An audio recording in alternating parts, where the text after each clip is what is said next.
Hi, Alice Wheaton here, and we're going to talk about today presentation skills, presentation styles. And first thing, of course, the standard, the tried and true is to tell them what you're going to tell them. And so that in your sales call equates to your call objective, which is thank you for a meeting with me today.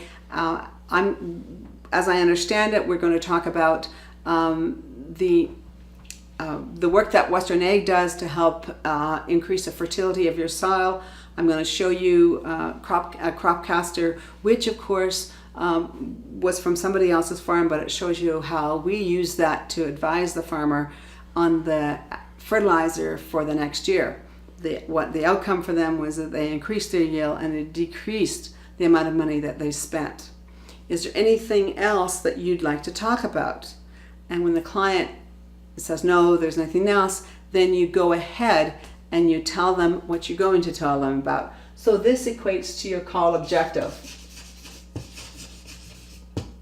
And then you tell them. And I have watched several presentations with a Cropcaster, and the client is always fixated, always spellbound.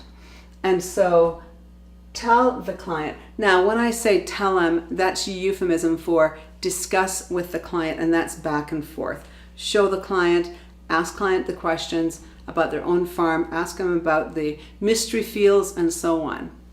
And then you finally, you summarize and say, well, today we've talked about the fertilizer you used this year. We've talked about your yield. We've talked about the crops that you harvested.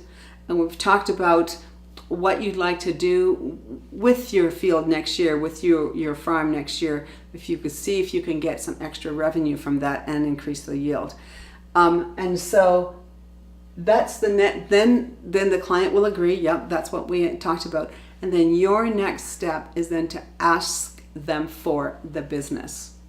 And so when you ask them for the business and they say, give you an objection, then you can circle back and say, but we talked about this, we talked about that, you agreed.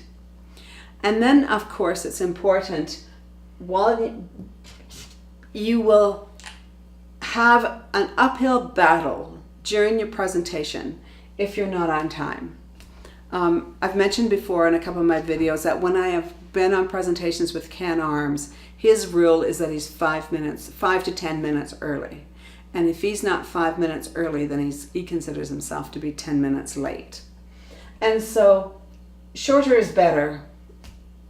We don't need to really beat clients over the head with facts and figures.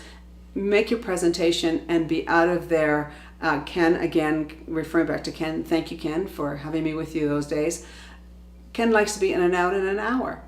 2 reasons. 1, the farmer is busy. And 2, he's busy. And so he doesn't spend a lot of time talking about niceties and talking about family and such. He does it a little bit at the beginning, but not very much. They get right down to business. And so here's really very, very important. Avoid first person, I, me, or my. When you use the word you, it's much more compelling to anyone in a presentation. When I make a presentation, I say, well, here's what I want to present to you today. You will gain this, you will get this. Given this happens, you can expect to be able to do this. Using the word you is way more enticing to an audience. Because if there's 20 people in the audience and you say you, then each of the 20 people presumes that they're talking to them individually. It's a more captivating, it's more magnetic way of educating and speaking to your clients. This is difficult, especially if you're nervous or self-centered. Now, the sad part about being self-centered is that most people don't admit that they're self-centered. But most people can talk about being nervous. Be on the lookout for this. If there's only one thing you are going to get from this presentation today, this would be it. Avoid the overuse of I, me, or my. Instead, switch that to you.